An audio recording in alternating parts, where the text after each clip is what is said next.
안녕하세요. 친정어머니와 둘이 살고 있는 30대 여성입니다. 지난 한 해를 돌아보니 참 다사다난했어요. 특히나 남편과 헤어져서 그런지 지난 1년이 저에게는 유난히 길었던 것 같네요. 남편과는 지인의 소개로 만났는데 당시 남편이나 저나 나이가 30 중반으로 어린 나이는 아니었어요. 그렇다 보니 시작부터 결혼을 전제로 진지하게 사귀었고 1년 만에 부부의 영까지 맺게 되었습니다. 경제적으로 여유가 있었던 시댁에 반해 제 친정은 그렇게 넉넉한 상황은 아니었어요. 처음부터 그랬던 건 아닌데 여기에는 사연이 있습니다.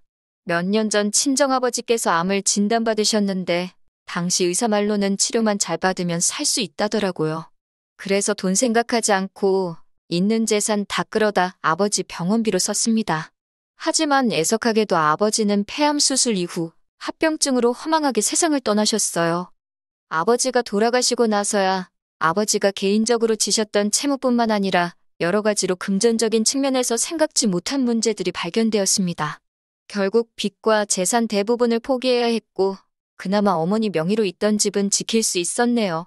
이후로 어머니는 식당에서 일을 하며 본인의 생활비를 벌어 쓰셨고 저는 저대로 회사 생활을 하며 생활을 이어갔습니다.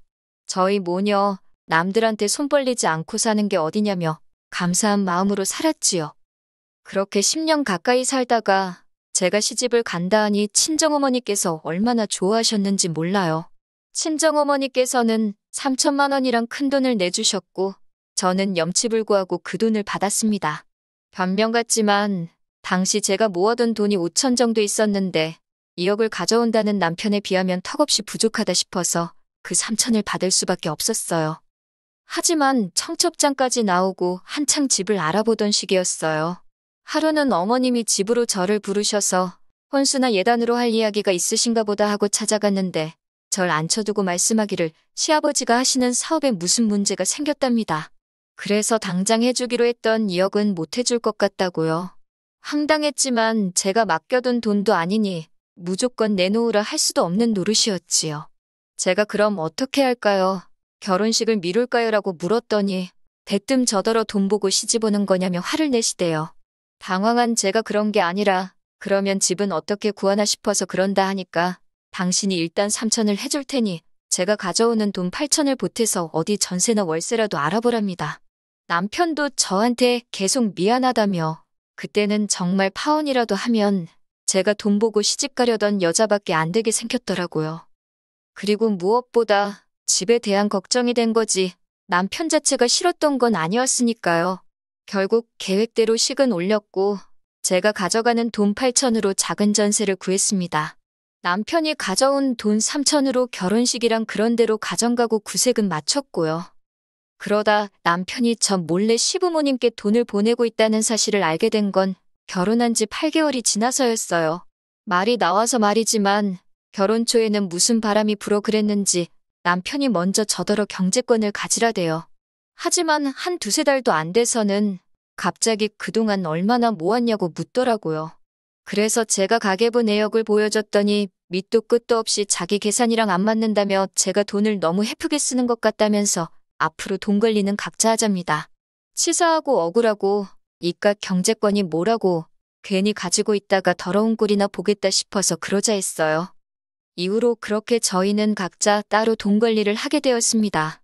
심지어 보험료랑 통신비도 각자 내자길래 그러라 했어요. 결국 같이 공동으로 부담하는 건 생활비랑 공과금 그리고 세금 정도였는데 이것도 제때 안 주려고 하더라고요. 결국 남편이랑 돈 문제로 대판 싸우게 되었습니다. 돈 벌어서 다 어디다 쓰고 다니길래 생활비도 안 주느냐고 제가 따지고 들었지요. 여자라도 생겼냐니까 자길 뭘로 보냐면서 지가 뭘 잘했다고 같이 소리를 지르더니 자기도 죽겠다며 그리고 나서야 한다는 소리가 아버님 사업이 망해서 자기가 시부모님 생활비를 대주고 있다는 거예요. 당시 남편 한 달 수입이 제가 알기로 300 남짓이었는데 200 이상씩 보내고 있었다니까요. 어이가 없어서 제가 남편에게 절대로 어머님 아버님께 더는 돈 보내드리지 말라 했습니다. 그러다 당신도 같이 망하는 거라고 우리 다 같이 죽는다고요. 그러자 남편도 알겠다 하대요. 그때만 해도 남편은 제 말을 귀담아 듣는 듯 했어요. 희망이 있었달까요? 하지만 바보 같은 남편은 바로 다음날 시부모님께 전화를 걸어서는 저한테 다 이야기했다고 그래서 이제 돈 못 드린다고 했답니다. 당연히 난리가 났지요. 어머님께서 저한테 연락을 해오셔가지고는 네가 뭔데 내 아들한테 돈을 줘라 마라 소리를 하느냐고 그러면서 하시는 말씀이 있는 집 며느리 보면 목에 힘주고 다닐까 그 꼴 보기 싫어 없는 집 며느리 고분고분할 줄 알고 반대 안 하고 받아줬더니 어디 감히 당신 아들을 조종하려 드느냐고 막말을 퍼부으시대요.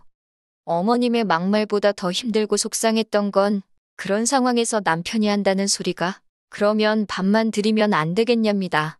자기가 벌어오는 돈에서 반은 우리 쓰고 반은 시부모님 드리자는데 그럼 어느 세월에 돈 모아서 애 낳고 집 사냐니까 그럼 뭐 자기 부모님은 모른 채 하고 사냐고 오히려 지가 목에 핏대를 세우대요. 한심하고 허탈하고 결국 남편이 저에게 매달 꼬박꼬박 200만 원씩 주면 나머지는 죽을 끓여 먹든 밥을 끓여 먹든 간섭하지 않기로 했어요. 솔직히 마음 같아선 부부지간에 이렇게까지 따져가며 살아야 하나 싶어 차라리 갈라서자 소리가 목구멍 끝까지 올라왔지만 친정아버지 돌아가시고 친정어머니께서 입버릇처럼 하신 말씀이 여자는 남편 없으면 사는 게 참 고달프단 소리였거든요. 그 소리를 귀에 딱지가 앉을 만큼 들어서 그런 건지 그때만 해도 용기가 안 나대요. 게다가 안 좋은 일은 한 번에 몰려온다더니 얼마 지나지 않아 청천벽력 같은 연락을 받게 되었습니다. 식당 일을 마치고 집으로 돌아가던 친정어머니께서 교통사고를 당하셨다고요. 다른 것보다 문제는 갈비뼈골절이었어요. 의사 말로는 4주 정도는 입원한다 생각하라대요. 앞으로 어떤 후유증이 있을지 모르니 옆에서 잘 살펴드리라면서요. 회사에는 사정을 이야기한 덕분에 당분간 야근에서 제외될 수 있었습니다. 그래서 낮에 회사에서 일하고 퇴근 후에는 불이 나게 친정어머니가 입원한 병원으로 향했어요. 그렇게 열흘쯤 되니까 친정어머니가 갑갑하다며 나가고 싶어 하시대요. 의사도 하는 말이 생각보다 상태가 금방 좋아지셨다고요. 그래서 다행히 친정어머니는 입원한 지 12일 만에 퇴원을 하게 되었습니다.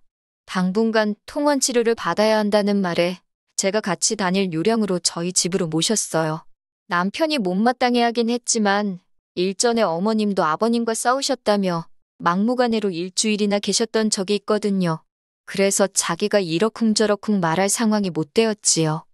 그리고 친정어머니를 모시고 온 이튿날 웬일로 어머님으로부터 연락이 다 왔대요. 지난번 돈 가지고 한바탕 큰 소리가 오간 이후로 어머님께서 먼저 연락을 주신 건 처음이었지요. 솔직히 저는 늦게나마 저희 어머니는 어떠신지 물어보려고 연락하신 줄 알았습니다. 하지만 이게 웬걸 대뜸 하시는 소리가 다음 주엔 네 시애비 생일인 거 아냐입니다. 제가 알고 있다고 그래서 그렇지 않아도 그날은 모시고 외식이라도 할 생각이었다고 말씀드렸어요. 그러자 어머님이 저더러 외식이 웬 말이냐며 시집 오자마자 처음 만난 시애비 생일인데 당연히 네가 생일상을 직접 차려야 되는 거 아니냐고 그런 것도 안 배우고 뭐 했냐대요. 어이가 없던 제가 남편에게 들으셨겠지만 사고로 다친 친정어머니가 지금 여기 계신다고 잘 아시지 않냐고 저도 그러면 안 됐는데 너무 속상해서 조금 빈정거려 봤네요. 그러자 어머님께서 하시는 말씀이 그건 들었다면서 퇴원했으면 자기 집으로 가지 왜 니네 집으로 온 거냐며 아무튼 아버님 생일잔치는 니네 집에서 할 거라고 그런 줄 알랍니다. 이미 친척분들한테도 다 얘기해뒀다고요. 하지만 저도 지지 않고 막무가내인 어머님께 지금 친정어머니 거동도 불편하시고 어디 다른 데로 못 모신다. 생일상이고 뭐고 못 챙기고 잔치는 가당치도 않다고 딱 잘라 말했네요. 그러자 어머님도 열받으신 건지 두고 보자면서 전화를 뚝 끊어버리시대요. 그리고 그날 밤 남편이 얘기 좀 하자는데 딱 봐도 무슨 이야기를 할지 알겠더라고요. 그래서 제가 생일잔치 이야기면 집어치우라 했습니다. 그렇게 생일상 차려드리고 싶어서 미치겠으면 당신이 어머님 댁에 가서 차려드리면 되지 않냐고 그게 굳이 우리 집이어야 할 이유가 있냐. 그리고 지금 친정어머니가 아프신데 내가 시아버지 생일상 차리게 생겼냐고. 그랬더니 남편이 한다는 소리가 저더러 지금 자기 부모님이 망해서 무시하는 거냐고 그래요. 어이가 없어서 그건 어디서 나온 자격지심이냐고 그러면 당신이랑 시부모님이 우리 엄마 무시하는 건 뭐 때문이냐 그랬습니다. 모 눈엔 뭐만 보인다고 똑같은 사람 취급하지 말라니까 얼굴이 벌개져서는 그리고는 한 이틀이나 지났을까요? 친정어머니는 방에서 주무시고 저는 거실에서 TV를 보고 있었어요. 남편이란 인간은 꼭두 새벽부터 어딜 갔는지 보이지도 않고 이때 솔직히 한참 냉전 중이라서 저도 굳이 관심을 두지 않았습니다. 갑자기 요란하게 현관벨이 울려서 나가보니 어머님 아버님이 문 앞에 서 계시대요. 집 안으로 밀고 들어오시려는 걸 간신히 막고 지갑하고 핸드폰만 챙겨 밖으로 나갔습니다. 집 앞 카페에 들어가 자리를 잡기가 무섭게 어머님이 꺼내신 말씀이 저더러 잔소리 말고 다음 주에 생일상 차리랍니다. 어이가 없어서 못한다 하지 않았냐고 왜 이렇게 억지시냐고 물었어요. 그러자 하는 소리가 친척들 앞에서 당신들 얼굴에 똥칠해야 속이 후련하겠냐고 그럽니다.